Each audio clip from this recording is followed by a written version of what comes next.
it's supposed to get cold here. I think it's Thursday night and Friday night, and they're talking about below zero temperatures. Below zero temperatures. So I'm going to have to leave the water running. I'm going to have to remember to leave the water running. Well, I'm supposed to do that anytime it gets below approximately 20. If I hear it's going to get 20 or below, I generally leave a little trickle of water going. We did have the pipes freeze one winter here, and it didn't freeze very bad. I was able to just heat the pipe up with a heat gun and get everything going again. But ever since then, we've paid attention to the weather forecast, and thus far, that has prevented any additional aggravation, let's say. And then we'll find out how good the car batteries are in both of the Jeeps that we just picked up a couple months ago. If it's going to get down below zero, we'll find out if those batteries are really awesome or need to be replaced. Anyway, back over to you.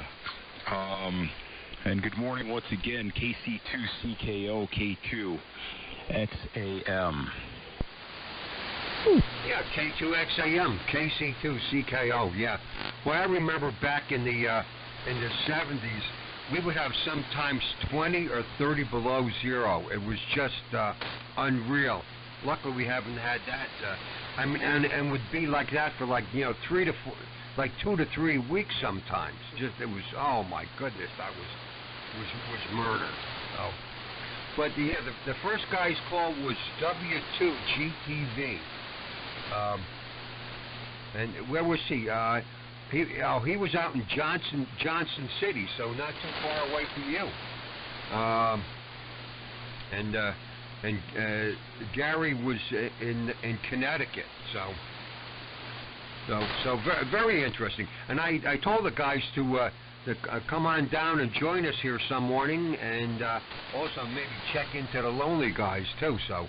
And I think it was Gary's first trip onto AM, so just amazing. So we had such a nice conversation. So, see what else is going on. Not too much else. Everything is working fine here. I just can't believe how well things are going here. So, knock on wood here. No. No magic smoke going out or no crap out, so I've have it pretty darn good here. So what else? Oh, I've got to go up to the son's house. The son's got a whole. I ran through I don't know how many, about a quart of firewood there. So now I'm burning. I replaced about 200 feet of fencing in the backyard, and I cut it all up. So now we're burning fencing in the wood stove down the basement. So I'm going to go up to son's house. He's got a load of firewood. I'm going to use his tractor, fill up the bucket with firewood, and pull it down the driveway, load it in the back of my SUV, and bring it home here. So, but then next Tuesday we're heading to Florida for 3 weeks. So I won't be in here. So. I'll be missing the morning skeds here, big time. I'm used to coming down, spending the day down in the shack here, playing around with the radios and working on stuff. Because see what's going to keep my time occupied in this guy's condo. No basement. I'm going to miss the basement. So, K2XAM, KC2CKO. Back to you. Number 2, Yankee Romeo. Oh, go ahead. Good morning. I heard you mentioning Gary. I believe he's a neighbor of mine. He lives maybe about 3 miles away from me. God, I was on with him for a good 45 minutes yesterday afternoon. He seemed to have a good time. It was one of his first ventures into AM.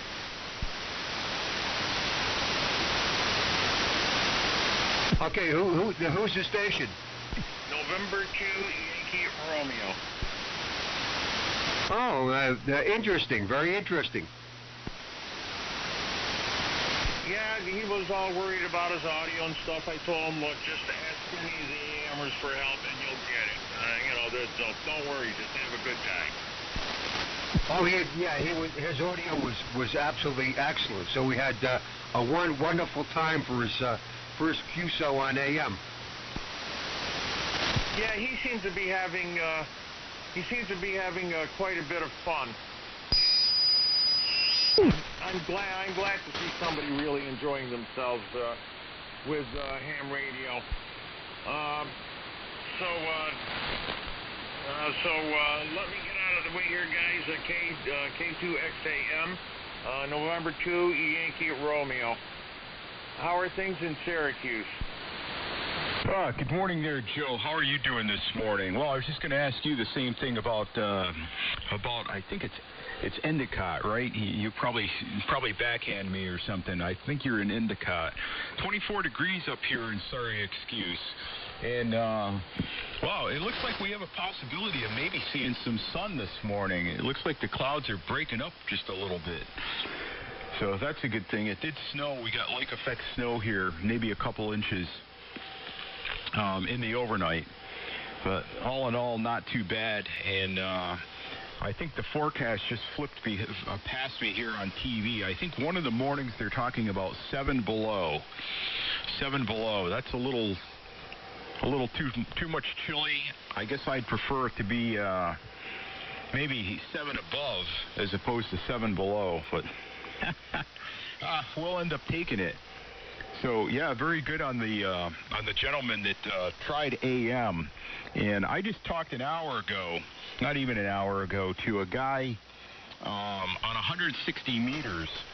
That he said I was his first contact on AM on 160 meters. He's done other AM stuff, but he's usually doing FT8. And I just looked at his, I looked up his call letters and everything, and he works a thing called Olivia. I'm not sure what Olivia is, but that's what he says, and he's got here FT8, and he also mentions that he rarely works on AM, so I was his first AM contact on 160 meters.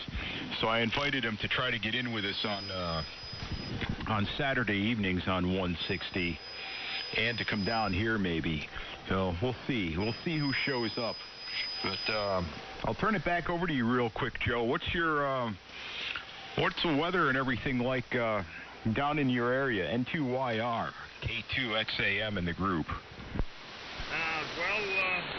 Paul, it's I hope I didn't screw up things here.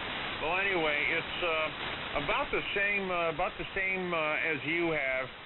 I didn't look outside yet this morning, but last night about 11 o'clock, we seem to have about an inch of, your typical lake effect stuff. And the only good thing about getting temperatures below zero is maybe after a few days of that, the lakes will start to freeze over. If the lakes freeze over, we got it made. We got it made there, Paul. I'll send it back up to Paul. Paul, up to you. KC2CKO, K2XAM in the group, along with Joe here. Okay, K2XAM, KC2CKO back. Okay.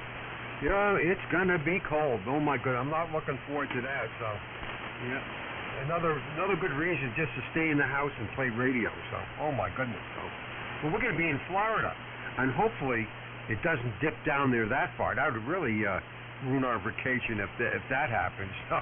Oh my goodness. So, but yeah, I've been noticing more and more people on AM.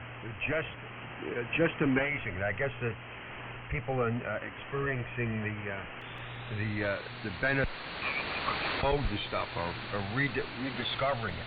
And what else? Oh, that's the other thing I did too. I looked at the ARL frequency chart there and stuff, and at the 630 and the 2200 meter band, and I didn't know it was you run that low of a power. So and I wonder. I mean, I don't have a receiver. Well, a receiver that goes down that low. But what do you do for transmitter? Just build up a little board or something or other over?